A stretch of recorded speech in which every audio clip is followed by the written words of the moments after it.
समन्त चक्रवालेषु अत्रा गच्छन्तु देवता सद्धम्मं मुनिराजस् सुनन्तु सग्ग मोक्खदं धम्मश्रवण कालो अयं भदन्ता धम्मश्रवण कालो अयं भदन्ता धम्मश्रवण कालो अयं भदन्ता नमो तस् भगवतो अरहतो सम्मा सम्बुද්දස්ස नमो तस् भगवतो अरहतो सम्मा सम्बुද්දස්ස नमो तस् भगवतो अरहतो सम्मा सम्बुද්දස්ස पुनच परं भिक्खवे भिक्खु गच्छन्तो वा गच्छामीति पजानाति निसिन्नो वा निसिन्नोमीति पजानाति टितों वा टितोमीति पजानाति सयानो वा सयानोमीति पजानाति यथा यथा वा पनीहितो तथा तथानं पजानाति इति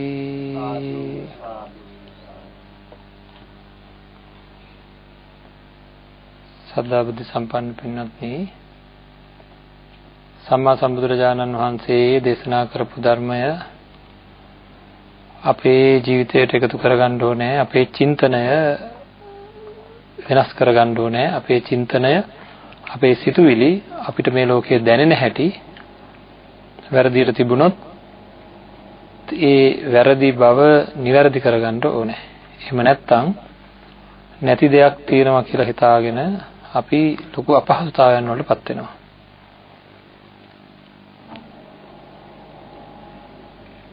යතා යතාවා පනස්සකායෝ මේ කය යම්සේ යම් කිසි කෙනෙක් හසුරනවද තථා තථානම් පජානාති.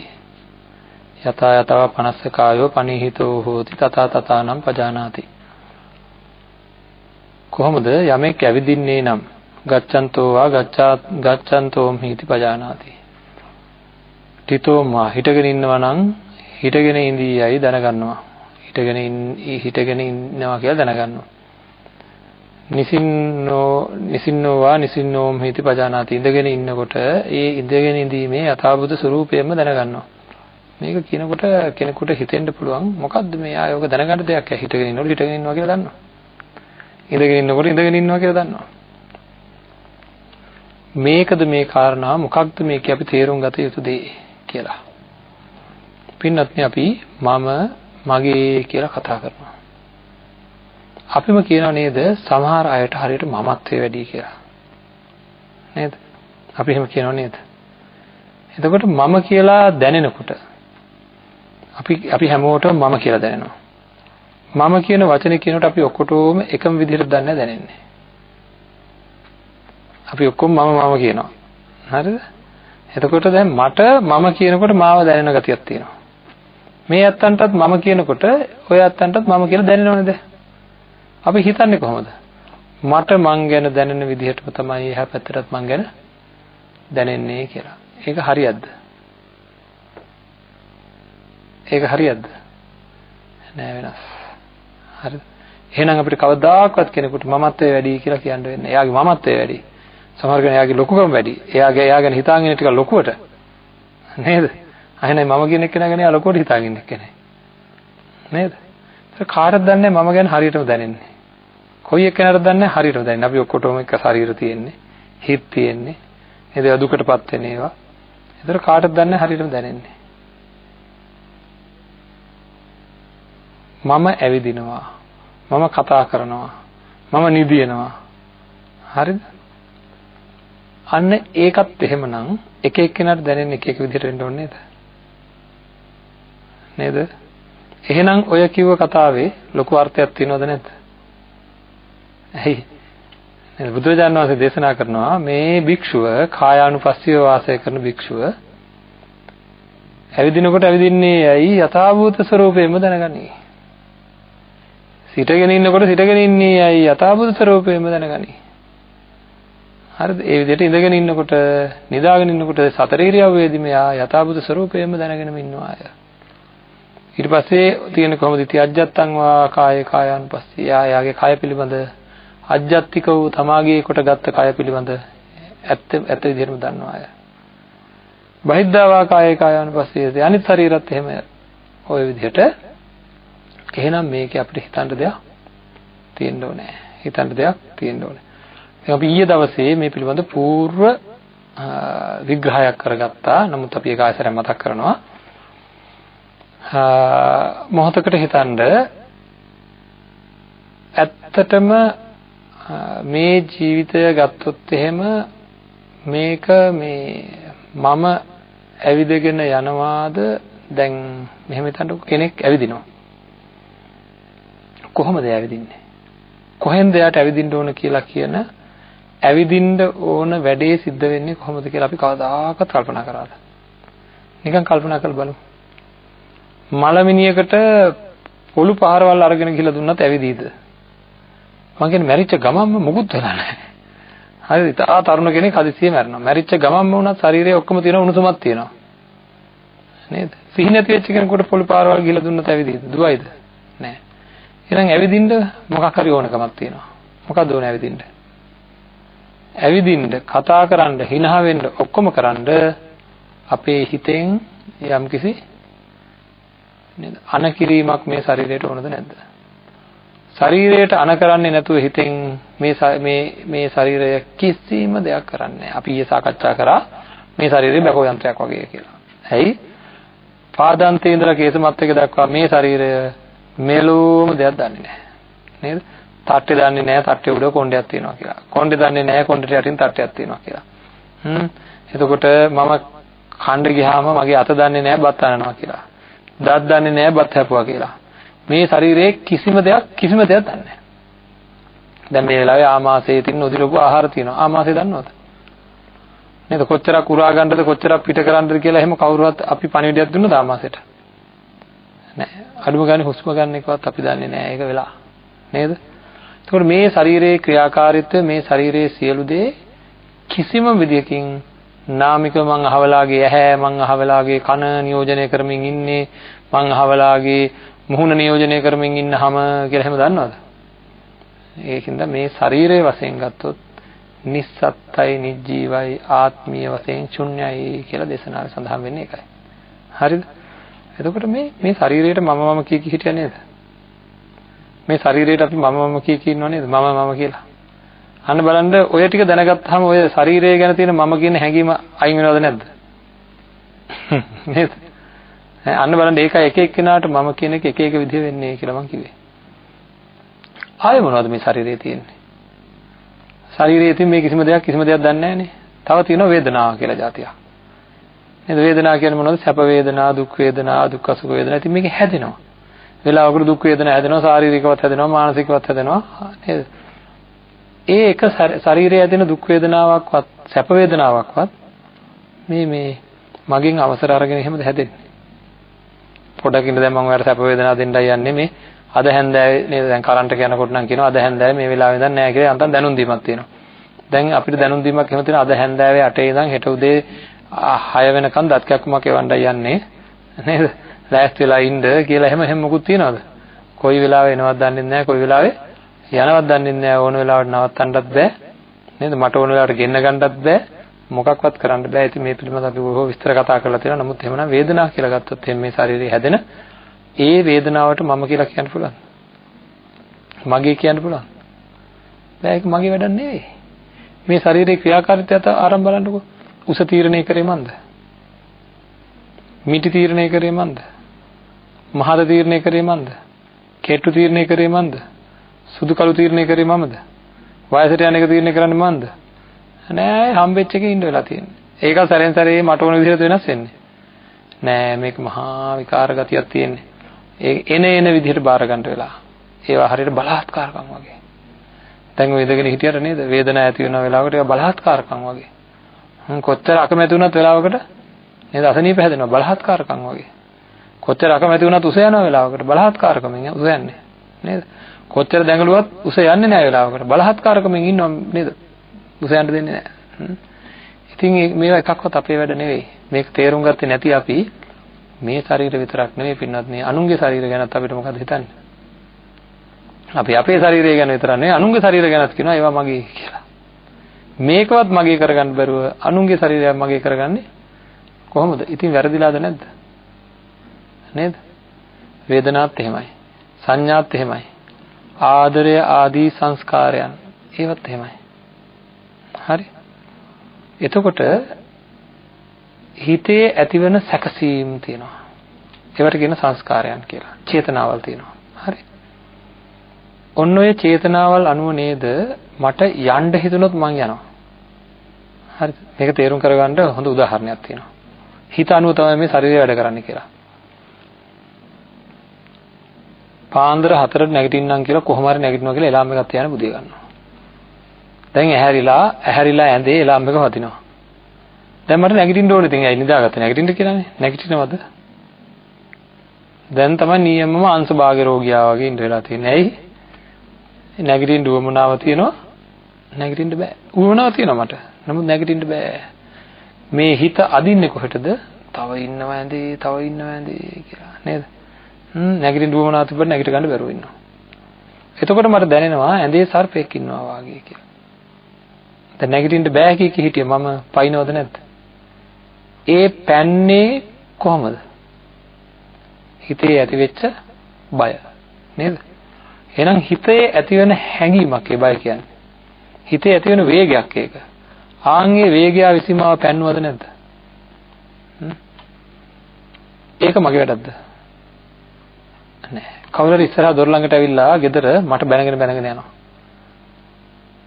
මං එයාට කියනවාද පොඩ්ඩක් ඉන්නවා. මට බයිනව නේද? පොඩ්ඩක් ඉන්නවා මං ගිහින් තරහ ටිකක් අරන් එන්න. පිහියක් ගේන්නම් කියනවා වගේ තරහ ගේන්නම් කියනවාද? නෑ. මගෙන් අවසරයක් ඇතුව දෙන්නේ. මගේ සිතේ ඇතිවන හැම හැඟීමක්ම මගෙන් අවසරයක් නැතුව උපදිනවද නැද්ද? ඒ උපදින සමහර ඒවා මුහුණෙන්, වචනයෙන්, ක්‍රියාවෙන් පිට වෙන අතරේ සමහර ඒවා නෑ. නේද? හරි. එහෙනම් ඒවා උපද්දවා ගන්න මට කැමති වෙලාවකට පුළුවන්ද? බෑ. ඒවා උපද්දවා ගන්න මට කැමති වෙලාවකටත් බෑ. ඒ වගේම එන ඒවා නවත්තන්න මට කැමති වෙලාවක පුළුවන්ද? බෑ. එහෙනම් මේ හිත කියන්නේ මගේ වැඩක්ද? නේද? මගේ වැඩක්ද? නෑ. අතන මම කියන්නේ ওই ටික අපි කෙටියෙන් මම මතක් කරේ. ඔක තව ඉදිරියේදී අපි සාකච්ඡා කරනවා. මම මගේ කියලා හොයාගෙන ගියොත් මේ ලෝකේ තියෙන දේවල් විශ්ලේෂණය කරලා අන්තිමට හොයාගන්න දෙයක් නැහැ. රූපයක් නැහැ, වේදනාවක් නැහැ, සංඥාවක් නැහැ, සංකාරයක් නැහැ, විඥානක් නැහැ. හරි. එතකොට මම කියලා කියන දෙයක් හොයාගන්න බැරි වෙනවා. හරිද? මගේ කියලා කියන දෙයක් හොයාගන්න නැතු වෙනවා. ආන් එක හරියට දැකගත්තොත් එයාට කොහොමද මම කියලා තේරෙන්නේ? ශුන්‍යතාවයක් නැහැ. එහෙම එකක් හොයාගන්න නැහැ. හරිද? මම ඊයේ විස්තර කරා මේ අතන්ට මෙන්න මෙහෙම කාරණාවක් අදත් මතක් කරනවා. මේවා හරිය වැදගත් හින්දා.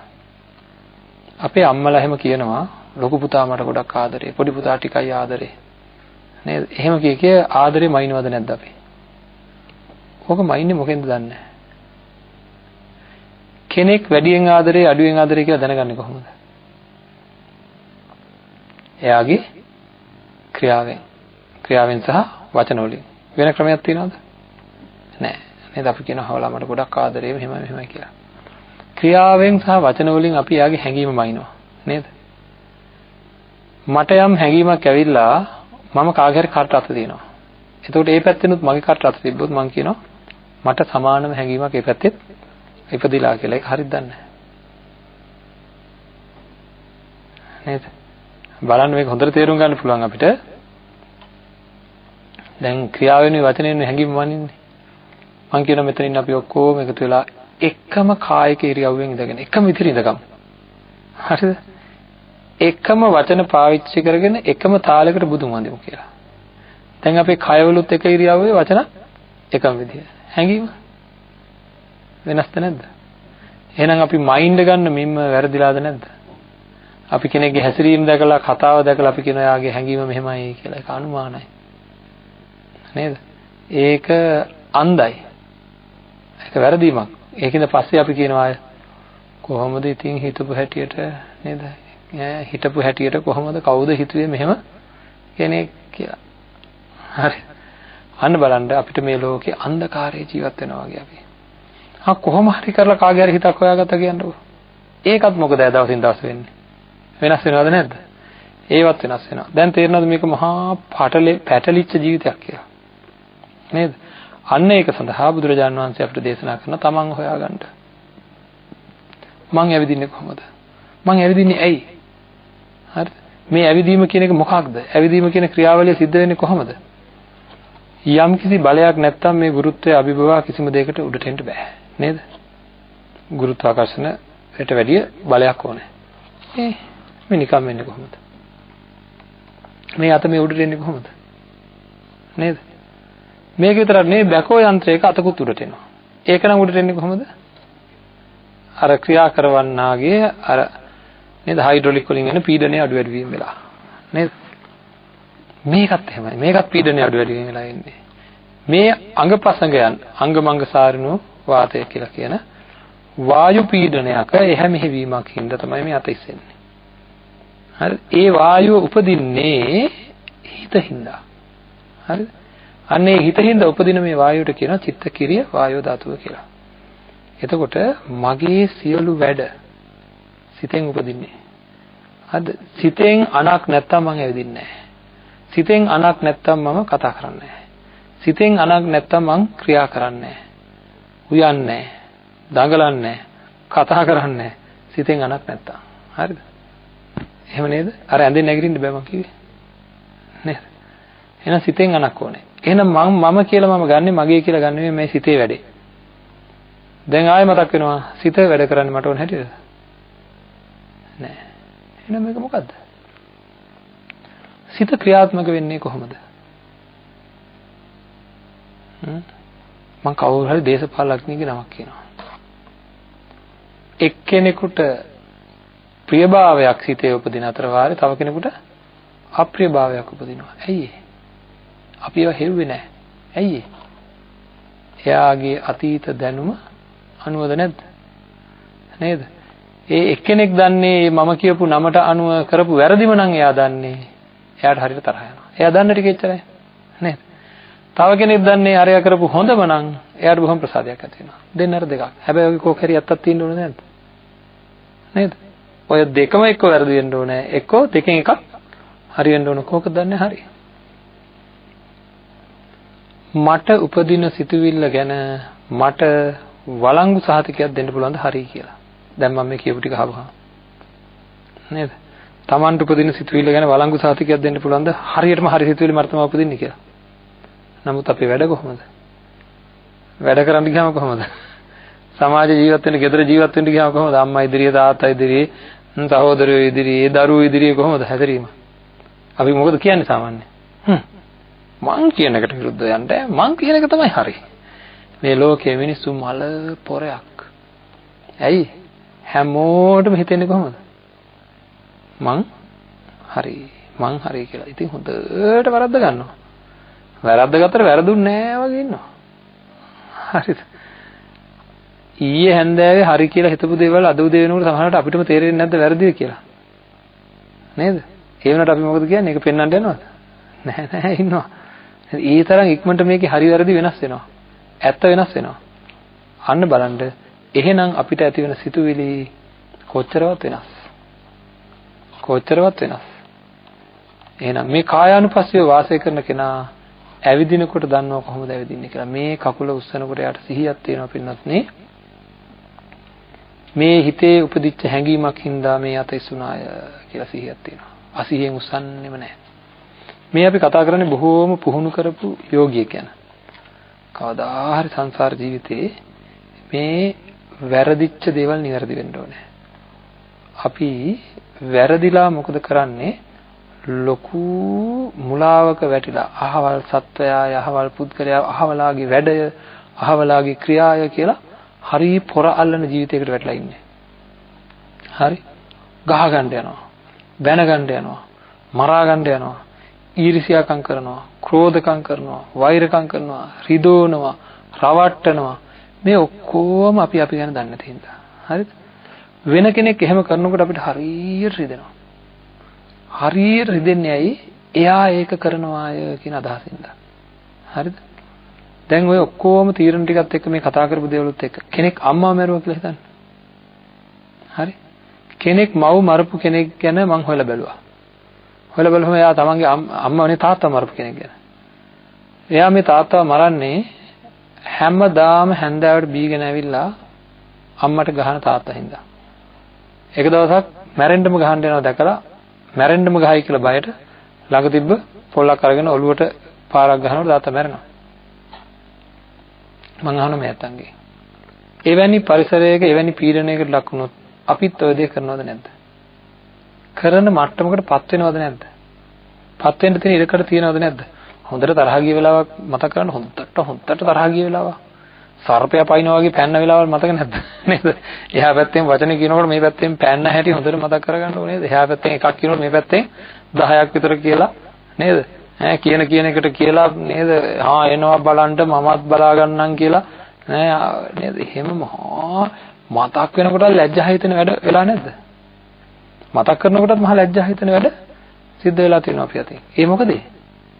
අන්න අර හැඟීම ඉපදිලා. එහෙනම් සසර ජීවිතේ මව් මරණ එක, පියා මරණ එක අපි අතින් සිද්ධ වෙන්න තියෙන ඉඩකඩක් තියෙනවද නැද්ද? නේද? එහෙනම් අපි තේරුම් ගත යුතු වෙනවා මෙන්න මේ ක්‍රියාකාරීත්වය මට ඇති නෑ. ඒක අතීත හේතුන් අනුව සකස් වෙලා අතීත හේතුන් අනුව සකස් වෙන හිතක් මට තියෙන්නේ. මම දන්න විදිහට තමයි මට සිතුවිලි පහළ වෙන්නේ. මට මාව පාලනය කරගන්න අවශ්‍ය කරන උපදෙස් ලැබිලා නැත්තම් පුංචි කාලේ ඉඳලා මම පිස්සු වගේ ඉන්නවා. සමහර අයට එහෙම ලැබිලා තියෙනවා. කල්යාණ මිත්‍රයෝ ලැබිලා තියෙනවා. සමහර අයට එහෙම ලැබිලා නැහැ. එතකොට අන්න ඒ වගේ ජීවිතයක් මේක මම ඊයේත් මතක් කරා මේ අතන්ට හුල ගැන කොලයක් වගේ කියලා. හරි? එතකොට අපේ මේ හැම ක්‍රියාකාරීත්වයක්ම හැම ඉරියාපතයක්ම හරි මේ අපි කතා කරන ඉරියාපත පබ්බය ගැන කායानुපස්සනාවේ පළවෙනියෙන් තියෙන ආනාපාන පබ්බය දෙවෙනියෙන් තියෙන්නේ ඉරියාපත පබ්බය. එතකොට බුදුරජාණන් වහන්සේ දේශනා කරනවා හිත පුහුණු කරපු කෙනා කායානුපස්සීව වාසය කරන කෙනාට කොච්චර සිහියක් තියෙන්න ඕනද කියනවනම් දැකලා තියෙනව නේද? භික්ෂුන් වහන්සේලා මේ අතෝ දැකලා තියෙනව නේද? සමාජයෙන් අයින් වෙලා නේද? බොහෝ ඥාතීන් අතහැරලා දාලා බොහෝ භෝගස්කන්ධයන් අතහැරලා දාලා නිශ්චලව ඉඳගෙන සක්මන් කරමින් නිහඬ ජීවිතයක් ඉතා නිහඬ ජීවිතයක් ගත කරමින් භාවනා කරමින් මොකද්ද මේ ගෙවන ජීවිතේ? අපිට අන්තං හරි තේරෙන්න ඕන මේක. ඒ මොකද මේ හැමතැනම විසිරෙන මේ මුලාවටපත් වෙච්ච ලෝකයට ඇලෙන හිතක් තියෙන්නේ වැරදීමකින්ද. කොහොල්ලෑ ගුලියක ඇලුනොත් මේ ගලවන්න ඕනේ කිව්වට ගැලවෙනවද? නෑ ඇලුනා කියලා දැනගත්තාම ගලවන්න ක්‍රමයක් තියෙනවා නේද? මොන හරි ඕන වෙනවා. ඒ වගේ වැරදීමකින්ද මේ පංච උපාදානස්කන්ධයේ ඇලිච්ච අපි මගේ තාත්තය සහෝදරයය ඥාතියය පරම්පරාවය ලොකුකමය කිය නැති දේවල් වලට තියනවා කියලා හිතාගෙන ඇලිච්ච අපිට ඇලුනා කියලා දැනගන්නේ සම්මා සම්බුදුරජාණන් වහන්සේ නමක් දේශනා කරපු ධර්මය ඇහෙනකොට.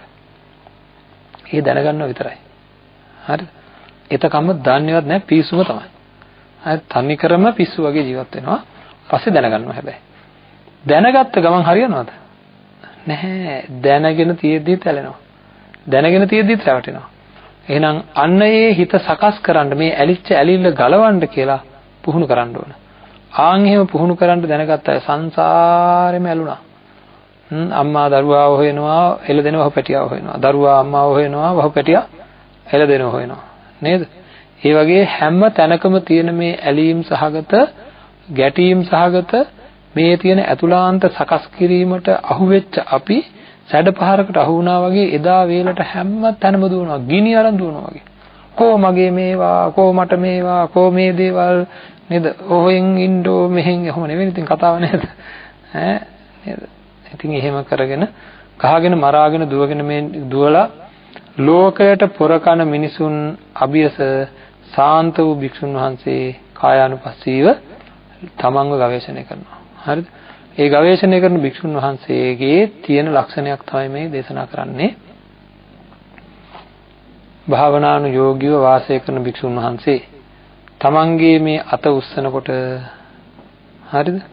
අත ඔසවන්න හේතු උනේ මෙන්න මේ හිතේ ඇති වෙච්ච හැඟීමය.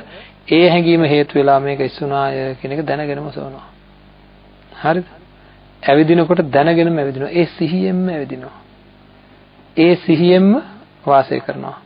ඒ සිහිය නැති වෙන වෙලාවක් නෑ. ඒක පුරුදු කරලා ඒ සිහිය තමන්ගේ හිතේ හැම වෙලේම නැතිනම් ඇවිදිනකොට දන්නවා මේක මම නෙවෙයි. මගේ වැඩක් නෙවෙයි. මේ ඇවිදීම මගේ වැඩක් නෙවෙයි. මේක මගේ ආත්මය කියලා ගන්න පුළුවන් කමක් නැත්තේ නෑ කියලා දැනගෙනම ඇවිදිනවා. ඒ සිහියෙන්ම ඇවිදිනවා. ඔන්න එහා පැත්තෙන් ඒවල කාටු හරි බයිනවා. හරිද? ඒ බයිනකොට පුද්ගල වාදයෙන් තරහ යනවද? ඒ වගේ සිහියෙන් ඉන්න කෙනෙක්. ඇයි?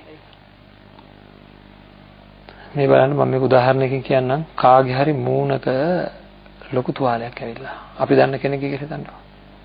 තුවාලයක් ඇවිල්ලා අපිට එයාගේ තුවාලය දැකලා තරහ යනවද? තමුසේ මොකද තුවාලයක් දාගත්තේ කියලා තරහ යනවද? නෑ. ඇයි? අපිට හොඳ අදහසක් තියෙනවා. හොඳටම දන්නවා අපි ඒ තුවාලේ එයාට ආපු එකක් නේද? අපි තුන් ලොකු විසරයක් ඇවිල්ලා තියෙන කියලා. ඒක ආපු එකක්. එයා මොනව කරන්නද? නේද? අන්න එයා කරගත්ත දෙයක් නෙවෙයි කියන අදහස හැඟීම මට තියෙනකන් මට එයාගෙන තරහක් එන්නෙම නෑ නේද? එන්නෙම නෑ නේද? එන ස්වභාවයවත් නෑ නේද? හිත ගැනත් ඒ වගේම නා. කෙනෙක්ගේ හිතක ඇති වෙන සිතුවිල්ල ගැනත් අපිට ඒ ලක්ෂණය තියෙනවා එතන. ඒක ඇත්තටම එහෙමයි. කයේ විසරයක් දානවා වගේ තමයි තරහ එනවා කියන එක. ඒක හොයාගත්තේ කාව පිරික්සලාද? මාව පිරික්සලා. මට තරහ ආපු එක මං කරගත්ත දෙයක් නෙවෙයි. මට ආදරය ඇති වෙච්ච එක මං කරගත්ත එකක් නෙවෙයි. හරි මට රාගය ඇති වෙච්ච එක මං පොඩි කාලේ කිව්වද තාත්තට කිව්වද රාග චිප් එක ගහන්න ඕනේ මගේ ඇඟට නේද? දැන් තියෙන එක චිප් ගහපුවාම එක විදිහට ඉතින් ඒක එක නේද? ඉන්ජෙක්ෂන් එක දෙන්න ඕනේ මෙයාට කවදා හරි රාගය උපදින්න රාග ඉන්ජෙක්ෂන් එකක් දෙන්න ඕනේ මෙයාට එහෙම හැදුවද? නෑ ඒව මගේ වැඩක්වත් දොස්තර මහත්තයාගේ වැඩක්වත් අම්මගේ වැඩක්වත් තාත්තගේ වැඩක්වත් නෙවෙයි හේතු අනුව සකස් වෙච්ච එකක්. නේද? හේතු අනුව සකස් වෙච්ච එකක්. ඒ හේතු අනුව සකස් වෙච්ච එක මගේ වැඩක් නෙවෙයි. ඒක මට දැනෙන්න ඕනේ. හරිද? හරියට අර විසර ගෙඩිය ඇවිල්ලා තියෙන හේතු ඇතුව ලේ නරක වෙච්ච ඉඳ විසර ගෙඩියක් කළා. යාට බැලලා වැඩක් නැහැ. කවුරු හරි බයිනවා නම් කවුරු හරි විසර ගෙඩියක් ආපු එක්කෙනෙකුට හොඳටම බැනගෙන තමුසේ විසර ගෙඩියක් දාගත්තා නේද මොකටද දාගත්තේ කියලා. එයාව දැක්කොත් අපිට මොනව හිතේද? එහෙම බයින කෙනෙක් දැක්කොත් අපි මොනව කියයිද? අර මනුස්සයර නම් හොඳටම පිස්සු කියයි. අපි මේ අනුන්ට තරහා ගිහිල්ලා අනුන් මට බැන්න අය කියලා බයිනකොට රහතන් වහන්සේට අපි ගැන හිතෙන්නේ නැත්තේ කොහොමද? අරයට අයිති නැති දෙයකට එයාට බයිනවා. නේද? එයාට අයිති නැති දෙයකට එයාට බයිනවා කියලා. හරිද? ඒක දැනෙනවා. ඒක තේරෙනවා. ඒක හැඟෙනවා. නමුත් අපිට ඒක හැඟෙන්නේ නෑ. අපේ චින්තනේ වැරදි කිව්ව එකයි. අන්න ඒ සිහියෙන්ම වාසය කරන්න පුළුවන් තත්වයකට අපිට අපේ හිත අපේ මනස කවදා හරිපත් වෙන්න ඕනේ. හරිද? කවදා හරි අපි ඒ තත්ත්වයටපත් වෙන්න ඕනේ. එහෙම තත්වයකටපත් වෙන්න අවශ්‍ය කරන ගුණාංග තමයි සීලය, සමාධිය, ප්‍රඥාව කියන ආරියෂ්ඨාංග මාර්ගය. මොකද අපේ මේ චින්තනය මෙහෙම තියාගෙන අපි නැති දෙයක් තියනවා කියලා උද්දාමයටපත් වෙනවා සහ නැති දෙයක් තියනවා කියලා ගැටීමකටපත් වෙනවා. ඒකෙන් අපි ගෙවන ජීවිත හරිම දුක්බරයි. අපේ ජීවිත හරි දුකයි. හරිද? අපි ඉන්නේ හරියට කාලකිරීමෙන්. මොන කාලකිරීමෙන්ද? මං කැමති විදියට හැදෙන්නේ නැහැ. මං කැමති විදියට මේ ළඟ ඒව නැහැ. මං කැමති විදියට ඈත ඒව නැහැ. මං කැමති විදියට නේද මගේ ශරීරය නැහැ. ඉතින් මේ ඔක්කොම මොකද මගේ කියලා ඇල්ලිච්ච හිතක් තියෙන්නේ. ඒකෙන්ද ඒවා ඔක්කොම තියාගන්න උත්සාහ අරගෙන අපි අන්තිමට පීඩණයටපත් වෙලා උදේ ඉඳන් හැන්දෑව වෙනකම් පීඩණයටපත් වෙලා අන්තිමට සමහර අය කියනවා මට බෙහෙත් බොන්න ඕනේ. සමහර අයන්ට බෙහෙත් බොන්න වෙලා. නේද? සමහර අයන්ට අර කියනවා මොකක්ද ඒකට කියන්නේ? පීඩණය නේද? මොකක්ද ස්ට්‍රෙස් කියනවා. නේද? හරි අමාරුයි කියනවා. මේ ඔක්කොම ඇයි මේ? අල්ලා ගැනීම හින්දා. හරිද? මේ අල්ලා ගැනීම අල්ලා ගත්තා නෙවෙයි අල්ලා ගැනුණා. අල්ලා ගැනුනේ ඇයි? වැරදි අවබෝධය හින්දා. ඉතින් මේ ටික දැනගත්ත නුවණැති පුද්ගලයෝ මට මෙතන වැරදිලා තියෙනවා කියලා තේරුම් ගන්නවා. තේරුම් අරගෙන ඒ විදිහට කායානුපස්සීව, වේදනානුපස්සීව, චිත්තානුපස්සීව, ධම්මානුපස්සීව වාසය කරමින් තමන්ගේ ඇත්ත తত্ত্বය අවබෝධ කරගන්නවා. ඒ ඇත්ත తত্ত্বය අවබෝධ කර ගැනීමෙන් පුළුවන්කම තියෙනවා අර ඇති වෙන කෙලෙස් වලින් අත මිදෙන්න, අර පීඩණයෙන් අත මිදෙන්න සුවසේ ඉන්න පුළුවන් ඊට පස්සේ. හරිද? මාර්ගඵල අවබෝධයකටපත් නොවුනත් ඊට මෙහා පවා අර මමත්වයේ අයින් වෙනකොට සුවදායක తত্ত্বය වැඩි වෙනවා. කවුරු බැන්නත් මම මෙහෙම කියන්න. කිසිම කෙනෙක් කොයි විදිහකින් මේ ලෝකයේ කෙනෙක් මට බැන්නත් ඔය කියන මානසිකත්වය තරහ යන එක නවතිනවද නැද්ද? ඇයි අර පුද්ගලවාදයෙන් අර යදියා බැලෙන්නේ නැහැ. එහෙනම් බලන්නකො එතකොට දැන් කොහොමද බලන්නකො තත්ත්වේ? පාර යනවා ඇවිදගෙන. කවුරු යන්තම් ඇඟේ හැප්පෙනවා. මොකද වෙන්නේ? ඕම් කිපිලා නේද? මේ හිත ඇවිස්සෙනවා. වාහනේට වෙන කවුරු වැරදි විදිහට වාහනයක් දානවා. දාලා යනවා යන්න. දැන් මොකද වෙන්නේ? මේ වීදුරු වහගෙන ඉන්නේ. බාිනවා ඇතුලෙන් නම් කාටවත් ඇහෙන්නෙත් නැහැ මොකවත් නැහැ. නේද? අර මිනිසුන්ට ඇහෙන්නෙත් නැහැ මොකවත් නැහැ. මෙහෙ බයිනවා හැබැයි.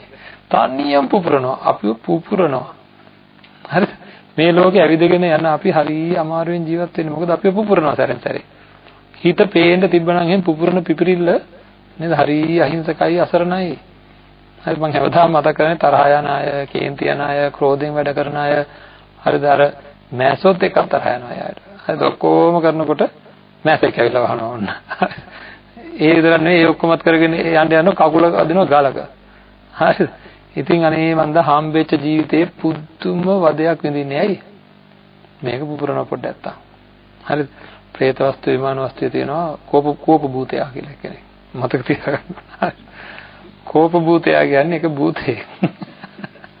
කාටවත් කියනවා එහෙම නෙවෙයි වන්න කෝප භූතය කියලා. ඒකත් තමයි හොඳ වැඩේ. නේද? කාට හරි කියනවා කෝප භූතය කියලා කෝප වෙලා ඉන්නවා දැක්කම. මේ කෝප භූතය කියලා කෙනෙක් ඉන්නේ. එයාගේ ස්වභාවය තමයි ඒක පාපයන් හින්දා ඇතිවෙච්ච අධික කෝපයේ හින්දා එයා භූතෙක් වෙලා ඉපදිලා. හරි අසරණ කෙනෙක්. අසරණ සත්වයෙක්.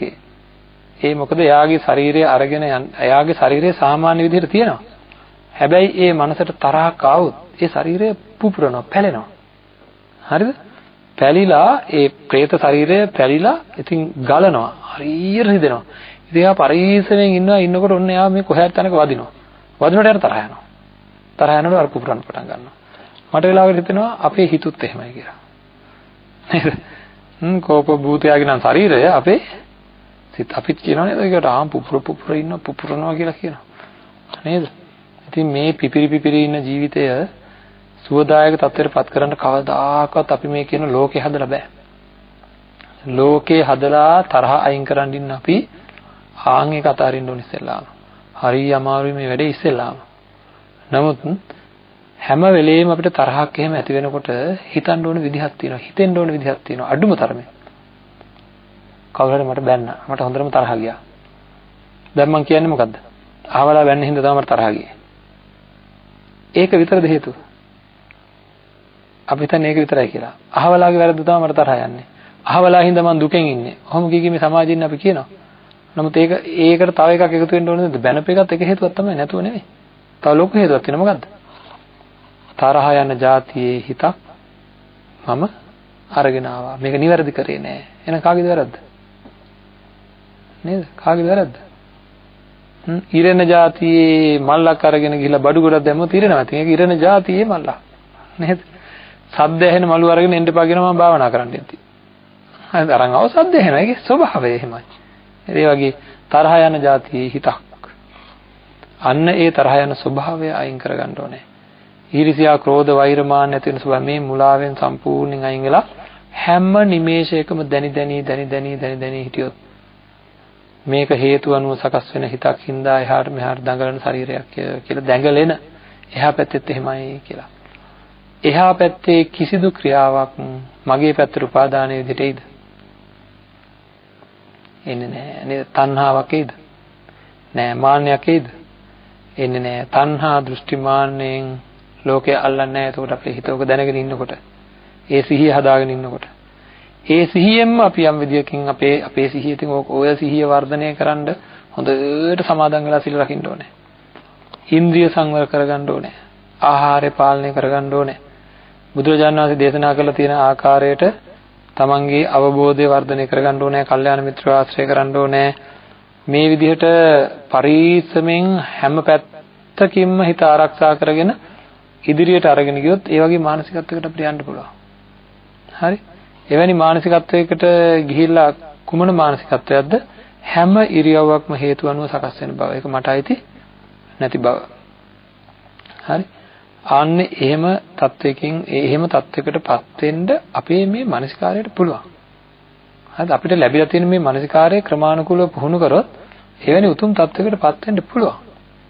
බුදුජානක දේශනා කරන පුළුවන් හින්දායි මම දේශනා කරන්නේ. බැයි නම් මම කියන්නේ නැහැ කියලා. අපි මොකද කරේ? වැටවල් ගානේ දිව්වා, ඉඩම් ගානේ දිව්වා, නේද? ගෙවල් ගානේ දිව්වා, ශරීර ගානේ දිව්වා. නේද? එහෙම කර කර මෙච්චර උතුම් තත්වයකට ගන්න පුළුවන් මේ මානසිකාරය වෙන දේවල් ගැන උදේ ඉඳන් හැන්ද වෙනකන් කල්පනා කර ඉන්න තමයි මේක දාගෙන තියෙන්නේ. හේයිද දන්නේ, ගියාද දන්නේ, කෑවද දන්නේ, බිව්වද දන්නේ, මොනවද ඒ කිව්වේ, පෙරේද මොනවද කිව්වේ, ගිය සතියේ මොනවද කිව්වේ, ගිය අවුරුද්දේ මොනවද කිව්වේ, කරේ අයියෝ තියෙන දේවල්.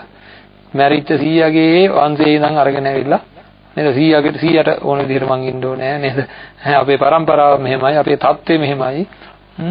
කුමන මේ ගඳ ගහන ශරීරයට කුමන தත්ත්වයක්ද නේද?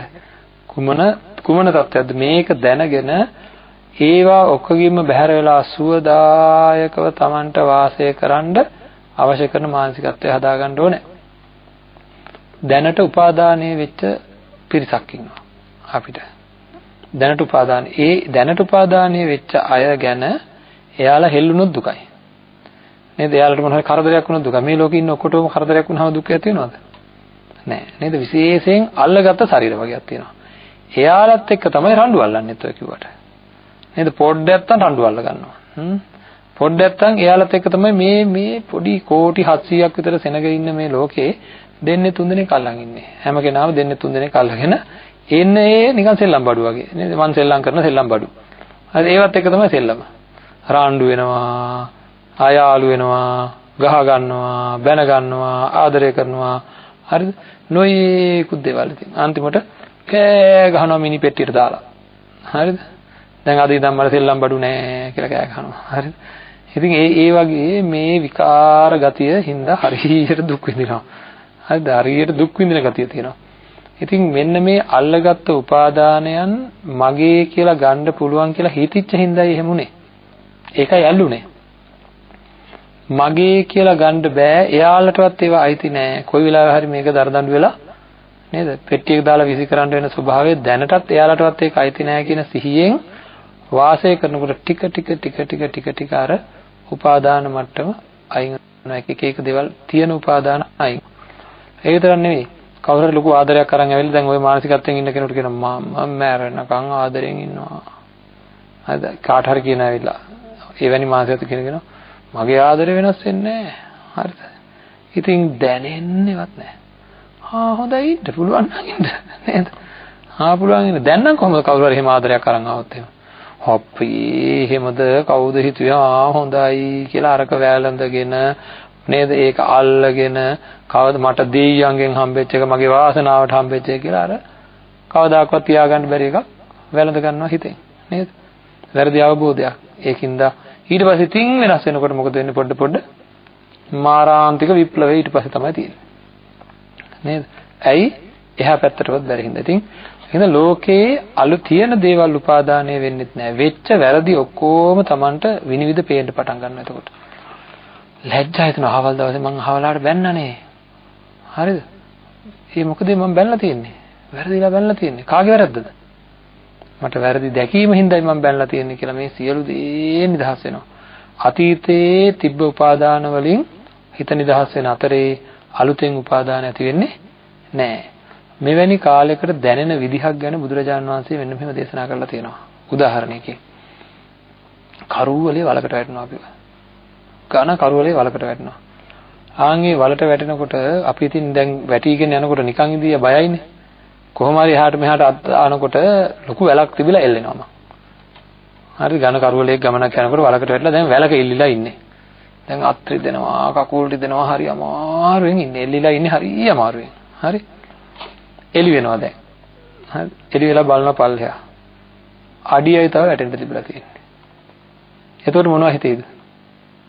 අයියෝ මං දැනගත්තා නම් ওই චුට්ට පැනලා ඉන්නවනේ අපරාධි මම එල්ලිලා දුක් විඳේ. එහෙම හිතෙනවද නැද්ද?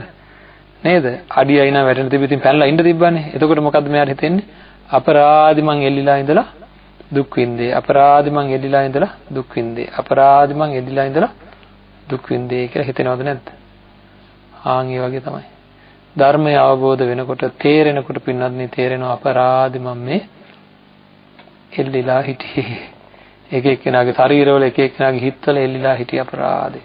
කවදාකවත් වෙනස් වෙන දෙයක එල්ලිලා, paludu වෙන දෙයක එල්ලිලා, paludu වෙන වෙනස් වෙන කැඩෙන බිඳෙන ස්වභාවයේ තියෙන දේවල් paludu වෙන්නේ නැහැ, බිඳෙන්නේ නැහැ, කැඩෙන්නේ නැහැ, වෙනස් වෙන්නේ නැහැ කියලා ඒ වගේ එල්ලුණා කියලා කවදාකවත් සැනසීමක් ලැබෙන්නේ නැහැ. paludu වෙන එක paludu වෙනවමයි. වෙනස් වෙන එක වෙනස් වෙනවමයි.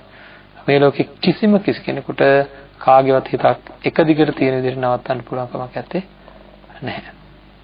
හරිද? විනිවිද පේන්නේ නැහැ සාමාන්‍ය මිනිසෙකුට. යම් කිසි කෙනෙක් දියුණු කරොත් තමන්ගේ මානසිකත්වයේ අනුන්ව විනිවිද දකින්න පුළුවන්. ඉතින් එහෙම විනිවිද දකින්න බැරිව අනුමාන කරගෙන ගෙවන ජීවිතය යථාභූත ස්වરૂපයෙන් මම කියන්නේ කවුද කියලා දැනගෙනම වාසය කරන කායානුපස්සනාව තමයි ඉරියාපත පබ්බයේ තියෙන්නේ. හරිද? ගච්ඡන්තෝ ආගච්ඡාමිති පජානාති. ඒ කියන්නේ ඔන්න දැන් තේරෙන්න ඕන අපි පටන් ගන්නකොට මම කිව්වා මතකද? ඇවිදිනකොට ඇවිදිනවා කියලා දැනගෙන ඇවිදිනවා. කතා කරනකොට කතා කරනවා කියලා ඉඳගෙන ඉන්නකොට ඉඳගෙන ඉන්නවා කියලා දැනගෙන ඉඳගෙන ඉන්නවා. හිටගෙන ඉන්නකොට හිටගෙන ඉන්නවා කියලා දැනගෙනම හිටගෙන ඉන්නවා කියලා. එතකොට අපි කිය ඕකේ මොනවද දැනගන්නද කියලා. නමුත් දැන් තේරෙනවද කොච්චර දෙයක් එහාට මේ ධර්මය තුල තියෙනවද? බුදුරජාණන් වහන්සේ දේශනා කළ තියෙන ධර්මය අපි විවරණය කරගන්නකොට, බෙදලා බලනකොට, විමසනකොට අපිට මේ අපේ තුල තියෙන ගැටලුව, අපේ තුල තියෙන ප්‍රශ්නය, අපේ තුල තියෙන අකුසලය, අපේ යම් විඳීමක්, අපේ යම් අමාරුකමක්, අපිට යම් කිසි පීඩනයක්, අපිට යම් කිසි දුකක්, අනාගත දුකක්, අතීත දුකක්, කුමනයම් හෝ දෙයක් තියෙනවා ඔක්කොම අහෝසි වෙනවාමයි. එහෙනම් අපේ ජීවිතේට අපිට ලැබිච්ච වටිනම දේ තමයි සම්මා සම්බුදුරජාණන් වහන්සේ දේශනා කරපු ධර්මය. අපි ඒකමමයි ගන්නෙ නැත්තේ. ඒකමමයි ගන්නෙ නැත්තේ. අනිත් ඔක්කොම ගන්නවා. මෙවැනි උතුම් ධර්මයක් ඉදිරියේ අපි මොකද කරන්නේ? බුදුරජාණන් වහන්සේට කේවල් කරන වෙලාවකට ගිහිල්ලා. මේක දුන්නොත් මේක දෙනවා, මේක දුන්නොත් මේක දෙනවා කියලා කියන්නේ අර නේද? මම මෙච්චරක් දෙන්නම් මට ඔය මාළු 500 දෙන්න පුළුවන්ද? නෑ නෑ තව ටිකක් අඩු කරලා දෙන්න ඕනේ. එහෙම කියනවා වගේ බුදුරජාණන් වහන්සේ කියලා සලකන්න තියෙන ජයසිරිමා බෝධින් වහන්සේ ළඟට කියලා කියනවා මං කිරිපිඩු ටිකක් හදාගෙන එන්න. මං කිරිපිඩු දෙනවා ඊළඟ දවසක ඇවිල්ලා කියලා නේද? කාසියක උතලා ඉවර වෙලා මේ මුදලක් දෙනවා. දීලා කියනවා මං කිරිපිඩු එකක් අරන් එනවා. අපේ ලොකු දුවට දරුවෙක් දෙන්න. දරුවෙක් දුන්නොත් මං කිරිපිඩු එකක් අරන් එනවා. නේද? මං මේ අටපිරිකරක් ගෙනල්ලා පූජා කරනවා. බුදුහාමුදුරන් කියන්නේ මේ. ජයසිරිමා බෝධින් වහන්සේ බුදුහාමුදුරුවෝ වගේ සලකන්නේ අපිට තියෙන මෙච්චර ලොකු ධර්මයක් දේශනා කරපු බුදුරජාණන් වහන්සේට කරන නිග්‍රහය බලන්නකො. නේද? මං අටපිරිකර 10ක් පූජා කරනවා. මං අටපිරිකර 10ක් ගෙනත් දෙන්නම්. අහවලාගේ ලෙඩ ටික හොඳ කරලා දෙන්න. මං කරඬුවක් ගෙනත් දෙන්නම්. අහවල් දෙක දෙන්න. අනේ සියලු දේ අතහැර බුදුරජාණන් වහන්සේට අරක දෙන්නම් මේක දෙන්නම් කියනවා අපි. කෙටියෙන්ම කියනවා නම් පිස්සුද නැද්ද? නේද? ඒ පිස්සුව මොන පිස්සුවටත් වඩා වැඩි නේද? බෞද්ධයන්ටම කරගන්න මහා නිග්‍රහය. ඒකින්ද අපි සාකච්ඡා කරගත්ත ධර්මය තුල ඉඳගෙන තමන්ගේ ජීවිතය සාර්ථක කරගන්න ලොකු අධිෂ්ඨානයක් ගන්න ඕනේ. අපිට කරන්න වැඩක් තියෙනවා පින්වත්නි මේ බුද්ධ ශාසනයේ. ඒ තමයි තමන්ව අවබෝධ කරගන්න එක. ඇයි අපි හැමදාම දුක් විඳින්නේ? ඇයි අපි දුකෙන් ඉන්නේ? නේද? දුකෙන් නිදහස් වෙලා ධර්මය අවබෝධ කරා කියලා පැවිදි වෙන්න වෙනවද? ධර්මය අවබෝධ කරගන්න පැවිදි වෙන්න ඕනද? නෑ. හිතෙන් දුක් විඳින ඉන්නේ නැතුව හිත නිදහස් කරගන්න. හිත නිදහස් කරගන්න පුළුවන් ප්‍රායෝගික ක්‍රමවේදයක් සම්මා සම්බුදුරජාණන් වහන්සේගේ ධර්මයේ තියෙනවා. ඒකින්ද හිතා සුවදායක තත්යකටපත් වෙනවා මගේ ජීවිතය කිසිම කෙනෙකුට හොල්ලන්න බැරි හිතක් මම ඇති කරගන්නවා. ලෝකෙ කිසිම කෙනෙකුට කිසිම දෙයකට මගේ හිත හොල්ලන්න බැරි තරම් ප්‍රීතියෙන් තියෙන හිතක් මම සකස් කරගන්නවා. මේ ජීවිතය සාර්ථක කරගෙන සංසාර ජීවිතේම සුවපත් කරගෙන ආය කවදාකවත් දුක් විඳින්නේ නැති කෙනෙක් බවට පත් වෙනවා. උතුම් නිවනින් සැනසෙනවා කියන අදිෂ්ඨානය ප්‍රාර්ථනාව ඇති කරගන්න. ආකාසට්ටා චුම්මට්ටා දේවා නාග මහිද්దికා පුඤ්ඤන්තං අනුමෝදිත්වා චිරං රක්ඛන්තු ශාසනං චිරං රක්ඛන්තු දේශනං චිරං රක්ඛන්තු මං පරන්ති.